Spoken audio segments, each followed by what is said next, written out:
Crónicas de espanto. Agáchese, que le pueden pegar estas palabras llenas de terror, estas sílabas cargadas de escalofrío. Sujétese de su asiento, aférrese a sus certezas, que ahí van los miedos. Comenzamos.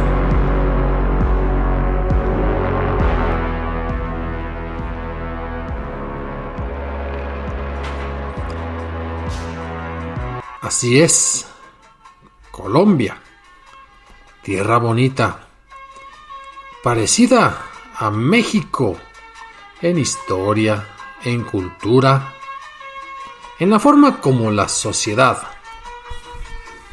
se ha desarrollado. Pero también allá hay historias de terror y la traemos como un país invitado. Y nos remontaremos a un acontecimiento de no hace mucho tiempo. Hará cosa de unos 25 años que ocurrió lo que aquí les tenemos que contar. Que Colombia no solo es cumbia, vallenato, últimamente reggaetón, mujeres lindas, hombres alivianados, comida muy particular, playas, montañas, cultura, oro.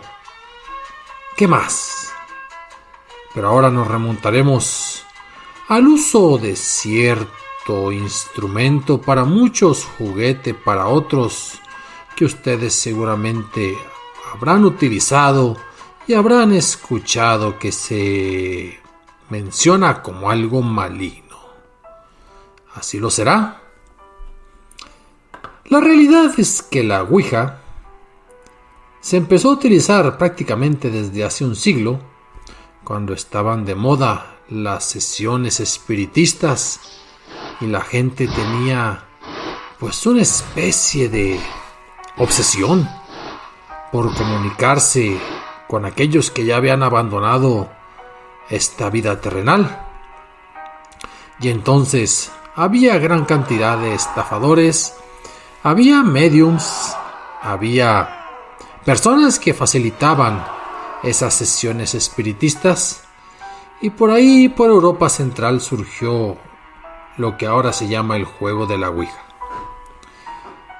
Recomendado por muchos, considerado juguete por otros, maldecido y execrado por algunas autoridades académicas, religiosas e incluso educativas. Hay que decirlo, ha sido protagonista de numerosos episodios completamente terroríficos. Y en Colombia ocurrió algo inusual por la cantidad de mujeres que se consideraron poseídas por algún espíritu atraído por la Ouija y el mal uso de dicho instrumento. Claro, la Ouija ahora tiene derechos reservados de una empresa llamada Hasbro, que es la misma empresa que patrocinó la película de hace algunos años. Y si usted quiere comprar una Ouija, pues la comprará incluso en línea, de color rosado, y con las letras del abecedario, los números del 1 al 9 y el 0, las palabras sí o no y adiós. Otro día hablaremos de la Ouija en sí, pero ahora hablaremos de lo que aconteció con las niñas poseídas del Colegio San Pablo. Y nos remontamos al año de 1996, cuando en el Colegio de San Pablo, allá en el estado, diríamos en México, de Risaralda, en Pueblo Rico, comenzó a llamar la atención una jovencita llamada Joana, conocida entre todos los compañeros de la escuela, porque pues ella era docta en temas de metafísica, en temas de parapsicología. Y entonces lo que ocurrió fue que le empezaron a pedir consultas y que ella pues les otorgaba consejos. Y mientras los niños salían de la escuela, algunas niñas se consideraron las iniciadas en estas actividades paranormales. Hicieron una primera sesión, debidamente aconsejadas por Johanna. Y Johanna jugó a la ouija con ellas. Les dio las indicaciones, diríamos las correctas. Buscar un sitio tranquilo, conseguir alguna vela, incluso algún incienso o sustancia aromática, tener la preparación mental y la apertura, unirse, darle entrada, invocar a los espíritus, descubrir si el espíritu que está ahí es bueno, es malo. Y una vez que eso ocurre, discutir las preguntas entre todos, poner la mano, el dedo en el señalador, en la plancheta, y dejar que el espíritu o la fuerza ideomotora, dirían los psicólogos, haga el resto. Pero si el espíritu no es ameno, si el espíritu es agresivo, hacer la despedida y cortar. Siempre hay que cortar la sesión. Siempre hay que despedir al espíritu, porque si no, les decía Johanna, se queda el portal abierto. Y en esa primera sesión, esas niñas se divirtieron. Hicieron preguntas, vinieron respuestas interesantes.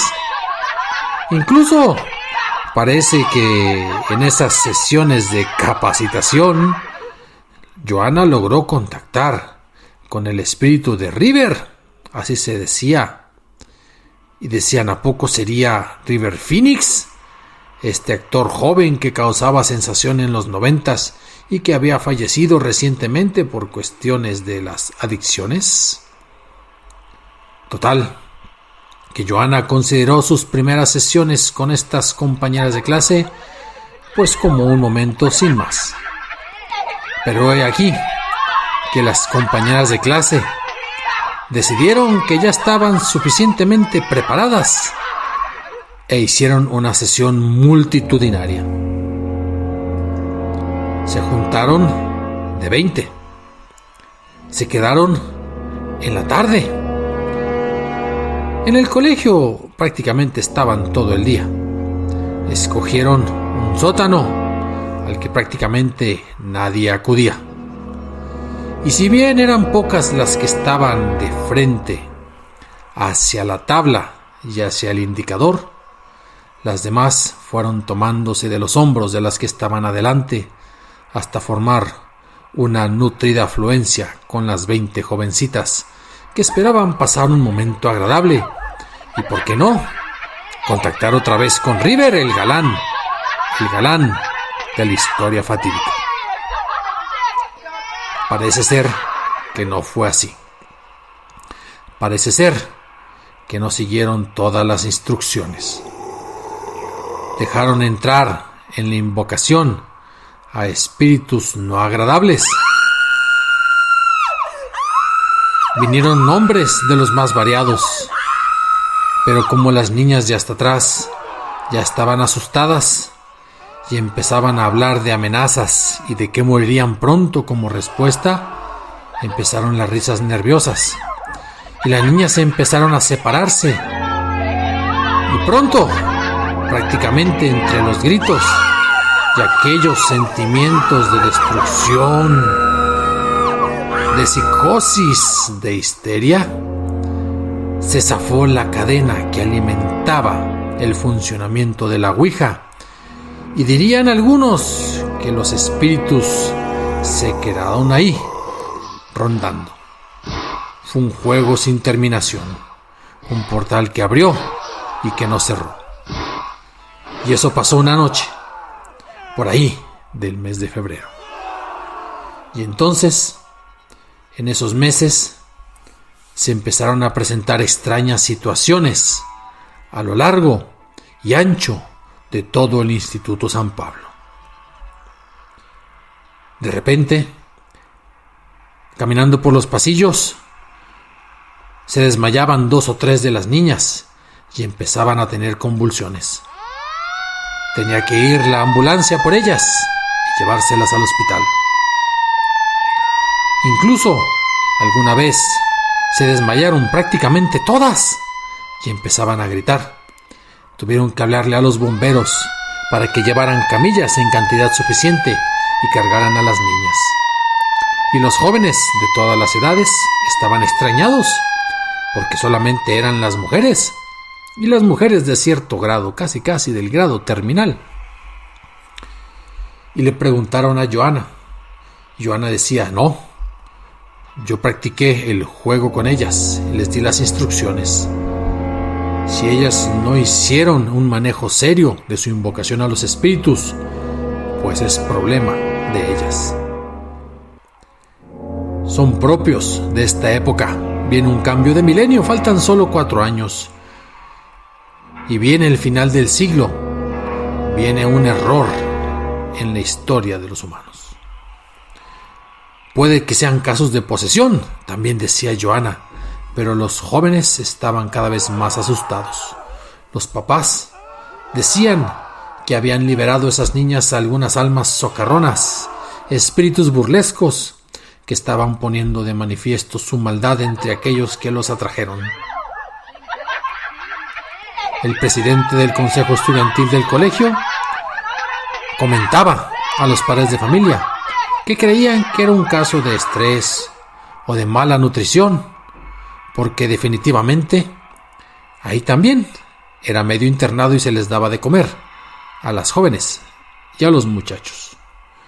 Sin embargo, las convulsiones eran más frecuentes, las niñas se desmayaban y solamente eran algunas o todas las 20 que habían participado en aquella sesión fatídica. Y decían que escuchaban espíritus monstruosos. Y de repente, en medio de la clase, en el silencio, otra niña gritaba. Todo el colegio estaba en ascua. Incluso uno de los papás consultó a una pareja de espiritistas que tuvieron que traerlo de una provincia cercana. Y llegaron, anduvieron por los pasillos. Fueron testigos de algunos de los desmayos que prácticamente eran ya cosa de todos los días.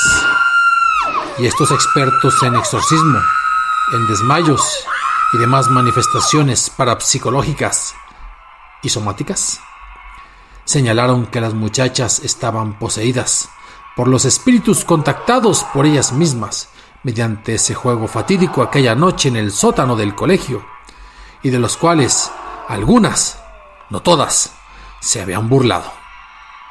Y que los espíritus ahora se estaban vengando dado que la sesión se quedó abierta. Pero venía la Semana Santa y entonces las cosas aumentaron.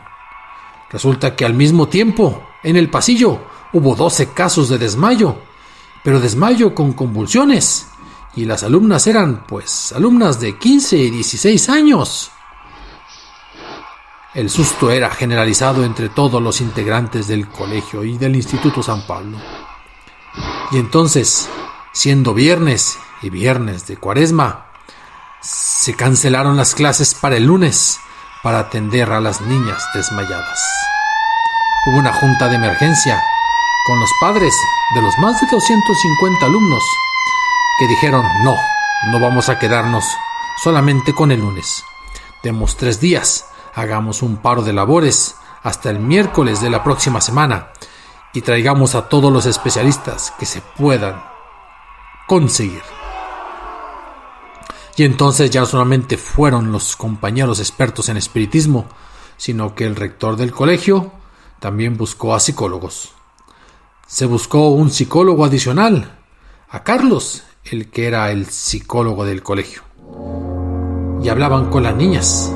Solamente hablaban de la sesión, y hablaban de Giacomo y de Alfredo, pero también de un tal Judas, que fueron ellos tres más otros los espíritus que se habían contactado a través de la sesión Ouija. Se le habló al padre William, que dijo que realmente se trataba de una histeria colectiva y que eso era producto de lo que se habían contado entre ellas y de los sentimientos que habían compartido al momento del juego y precisamente de haber provocado esas emociones tan peligrosas cuando estaban tocando el planchet. Pero no todos pensaron en explicaciones psicológicas. Hay que decirlo. También el párroco del santuario, allí en Risaralda, el padre Fabián, observó, platicó con las niñas y dijo que efectivamente todo era un caso de posesión demoníaca ocasionado por el mal uso de la Ouija. El padre Fabián habló con los papás de la mayoría de las niñas implicadas y entonces les pidió realizar una serie de exorcismo con todas ellas. Los papás al principio se mostraban incrédulos. Ya estábamos en los 90s. ¿Cómo era posible que un espíritu tan fácilmente pudiera tomar posesión de la mente virginal de una niña de un instituto bien? Sin embargo, la respuesta se agotaba. Aceptaron. Y hete aquí que el padre Fabián encerró a las niñas en la sacristía con el apoyo de un par de religiosas, de ahí, de la localidad. Y entonces las tenía sentadas, no amarradas, no sujetas. Ellas mismas aceptaron pensando que era un momento de rezos. Pero el acto, el exorcismo, duró aproximadamente 4 horas. Y los que estaban rezando afuera, unos cuantos, no todos, decían que solo escuchaban los horripilantes gritos de las 12 estudiantes poseídas y que incluso después del exorcismo ellas niñas quedaron exhaustas, quedaron un tanto como histéricas y no pudieron regresar a clases en toda una semana. Toda la gente quedó asombrada.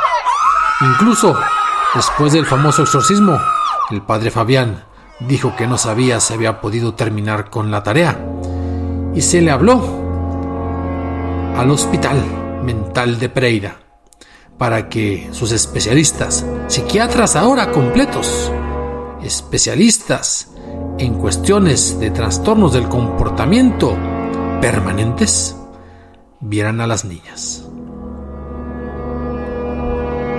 Y vinieron otras respuestas. El caso es que durante el resto del ciclo escolar ya no fue lo mismo ahí, en Pueblo Rico, en Risaralda, y tampoco en el Instituto San Pablo. Ni los rezos sirvieron, ni las explicaciones psicológicas y las entrevistas personalizadas. Se hicieron famosas las niñas poseídas de la región. Los desvanecimientos siguieron. Horas y horas de rezos, de entrevistas, de test psicológicos, uno que otro grito, una que otra camilla, la ambulancia que se llevaba a mujeres que estaban afectadas. Y la duda entre todos los habitantes de la región, si efectivamente había sido una posesión de algunos espíritus socarrones, o si aquello fue producto de una histeria colectiva. Y usted, amigo escucha, tiene la mejor opinión. Claro, aquí le presentamos los hechos y también la narración de aquello que ocurrió hace 25 años en Risaralda, Colombia. Pero mientras usted disfruta de este relato, tómese un tintico y prepárese para más historias de terror en la siguiente semana. Ya sabe, escriba, opine, asienta, disienta, coopere.